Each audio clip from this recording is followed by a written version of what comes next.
जिस परिवार में ये घटना हुई है, जिस परिवार में इस घर के बेटी की शादी हुई थी, उस घर की बेटी के शादी के लिए इस घर से पैसे मांगे जा रहे थे।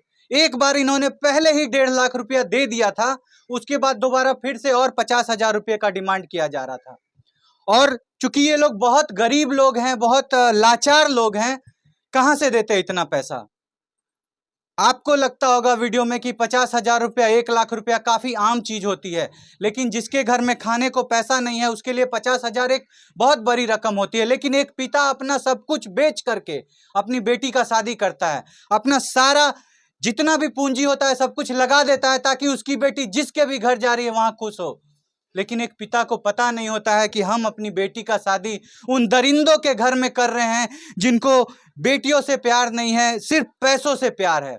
और ऐसे ही एक लाचार पिता से आपको मिलवाएंगे, उनके परिवार से मिलवाएंगे। इस पिता की सिर्फ यही गलती है कि वो एक बेटी का बाप है, और बेटी का बाप होना इतना बड़ा गुनाह हो गया है इस समाज में, इतना बड़ा अपराध हो गया है। आज वो पिता रो रहा है, आप देखिएगा, आप देख नहीं पाइएगा, बोल नहीं पा रहे हैं, मुंह से आवाज नहीं निकल रही है। उनके कलेजे के टुकड़े को इतनी बेरहमी से इस दुनिया से खत्म किया गया कि इन्होंने उस बॉडी को देखा था, सामने से बता रहे हैं कि उस बॉडी के सामने खड़ा नहीं हुआ जा रहा था हम लोग को, ऐसी हालत थी उस बॉडी की। आइए आपको उनके पिता से मिलवाते हैं और जनवाते हैं सारी बातें।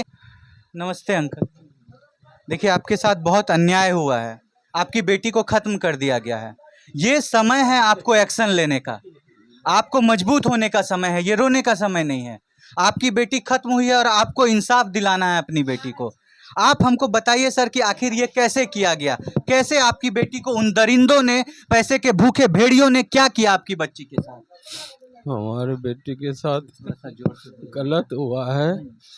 हम लोग को पता चला यहाँ चंडीगढ़ से। आपकी बेटी सर पहले आपको कभी कंप्लेन करती थी कि मेरे साथ ऐसा अन्याय हो रहा है इस परिवार में? हाँ, पहले किए थे तो हम 8 महीने यहाँ रखे, नहीं जाने दे रहे थे। अच्छा, आप अपनी बेटी को अपने पास रखे ताकि उसको कोई तकलीफ ना हो। हाँ, नहीं जाने दे रहे थे तो 2 बारी वो सब आया यहाँ। दोनों बार मैंने इनकार कर दिए। तो एक बारी फिर आया, तब मैं उसको बोले कि जब भी नहीं जाने देंगे, हम भी कोई इसकी परिक्रमा करेंगे तब जाएगा। सर, आपकी बेटी को वहाँ पे सबसे अधिक तंग कौन करता था? उसकी ननद और उसकी सास। आप सोचिए कि एक महिला ही एक महिला का दुश्मन होती है। एक स्त्री का दर्द नहीं समझती है। हर जगह आप सुनिएगा कि सास और ननद दूसरे से घर से आई हुई बेटी को वो लोग ऐसा समझते हैं जैसे कोई एक फेंका हुआ टुकड़ा, कहीं से टिश्यू पेपर आ गई है कहीं से। एक औरत का दर्द कभी नहीं समझ पाती है, और एक औरत ही एक औरत को परेशान करती है। आप सोचिए कि उनकी ननद भी एक लड़की थी, उसकी भी शादी होने वाली थी, वो भी कहीं और जाती, लेकिन वही इस बेटी को हमेशा परेशान करते रहती थी। लगातार अन्याय हो रहा था, किस लिए? क्योंकि ये आप बाप गरीब है। आप देखिए कितना छोटा सा इनका दुकान है, यही दुकान चला करके ये अपना पूरा परिवार पालते हैं। इनको 3 बेटी है और एक बेटा भी है। सोचिए इतना बड़ा परिवार ये चलाते हैं बस एक छोटे से दुकान से, कितना पैसा होगा इनके पास। सर, इसमें आपके दामाद की गिरफ्तारी हुई है, क्या आपका दामाद इसमें शामिल है? शामिल सभी है, बिना शामिल के ऐसे घटना नहीं हो सकते हैं। सब शामिल है। इसमें सब लोगों ने मिल के इस घटना को अंजाम दिया। हाँ, जब तक नहीं शामिल है तो हमें फोन भी तो करते, फोन भी नहीं। सरकार से क्या निवेदन करते हैं? हम अन्याय मांगते हैं कि मुझे इंसाफ चाहिए। इंसाफ चाहिए सर आपको। सर, आप कृपया रोइए नहीं सर, आप मजबूत रहिए सर। देखिए, आप घर के मालिक हैं, आप मजबूत रहिएगा तभी हमारी बच्ची को इंसाफ मिलेगा। आपको मजबूत होकर के सामना करना है। मुझे इंसाफ चाहिए। आपको इंसाफ हम लोग दिलवाएंगे सर, हम लोग सब आपके साथ हैं। किसी भी प्रशासन से मांग करते हैं कि उस लड़की को कड़ी से कड़ी सजा दिया जाए। उस लड़की के कारण ही ये घटना हुई है। हाँ, मैनेजर लड़की ही है उसकी। जब हम उसकी बाप को बोलते थे कि मेरे बेटी के साथ ऐसे होते हैं, तो क्या ससुर के यही नियम है कि जो हम सुनते रहे? तो वो कहता नहीं, कुछ नहीं हुआ है, मैं तो सबको समझाते रहते। मैं तो आइए अभी बात करवाते हैं आपको एक व्यक्ति से जो वहां गए थे, मौजूद थे, जिन्होंने देखा सारी घटनाओं को, साक्ष्य रूप से बॉडी को अपने सामने से देखा था और सभी मामलाओं को फेस किया है। इन्होंने ही सारा काम किया। आइए इनसे बात करते हैं।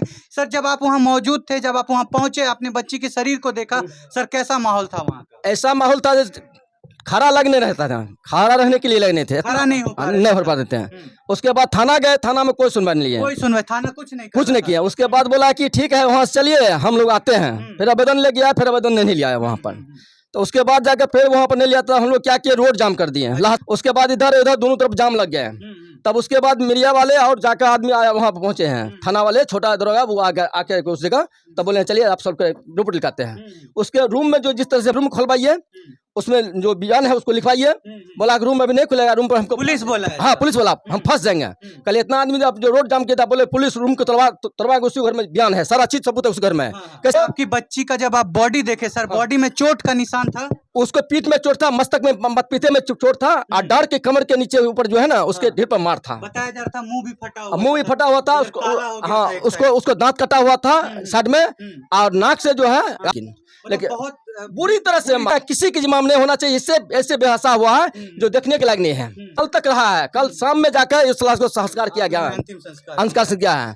तो हम लोग वहाँ से चले आए हैं, तो हम लोग क्या करेंगे, मतलब हमारा तो नहीं, अपना जानेगा बेटी वाला और उसका माँ उसका बाप जानेगा। उसके बाद हम चले आए हैं, तो वो बोले आवेदन दीजिए। तब लास्ट में ऐसा हुआ, जो एसपी साहब को एक बार फोन किए थे सहरसा, तब रात में बोला कि ठीक है जो हम आवेदन बोलते हैं थाना में, तब थाना में बोले, तब जाकर उसके बाद जाकर सोचना थोड़ा सा बोला था, हाँ लिया था। मतलब जब एसपी को हम लोग लगातार इस बात को देख रहे हैं कि जो थानेदार होता है, जो उनसे थोड़े से ऊपर के अधिकारी होते हैं, वो मामले को रफा दफा करने की कोशिश करते हैं।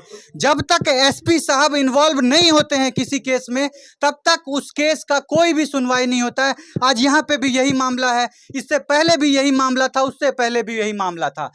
कब तक जो छोटे वर्ग के लोग हैं, जो गरीब लोग हैं, उन लोगों को लगता है कि दरोगा जी सारे केस का निदान करेंगे, इसीलिए वो बड़े अधिकारी तक नहीं पहुंचते हैं। और जो थानेदार होता है हमेशा गरीबों के साथ अन्याय करता है। यहाँ पे भी आप सुन रहे हैं कि सर बता रहे हैं कि इनका कोई सुनवाई नहीं हो रहा था, लगातार ये परेशान हो रहे थे, तकलीफ में थे। जब ऊपर आवेदन भेजा गया, तब जाकर के बॉडी को पोस्टमार्टम के लिए भेजा गया। कितना अन्याय होता है गरीबों के साथ। जैसा सर ने बताया कि बॉडी की स्थिति इतनी खराब थी कि आप देख नहीं सकते, पीछे चोट, इधर चोट, उधर चोट, बेदर्द तरीके से, बेरहम तरीके से बच्ची को खत्म किया गया। क्या कहना चाहेंगे आप, अगर आप एक लड़की हैं, अगर आप एक इंसान हैं, सिर्फ आप क्या कहना चाहेंगे, जो सिर्फ चंद रुपयों के लिए जो ये घटना हो रही है समाज में लगातार, क्या ये होनी चाहिए? क्या एक लाचार बाप ऐसे ही लाचार घूमते रहेंगे, तकलीफ में रहेंगे? आप क्या कहना चाहते हैं? छोड़ जाते हैं आपको इन सारे सवालों के साथ। अपना राय आप कमेंट में जरूर दें और इस बेटी को इंसाफ दिलाएं, इस बेटी को इंसाफ दिलाएं। और प्रशासन जो अन्याय कर रही है, उस प्रशासन के अन्याय के खिलाफ भी आप आवाज उठाएं। छोड़ जाते हैं आपको इन सारे सवालों के साथ। मिलते हैं अगले वीडियो में, तब तक के लिए धन्यवाद।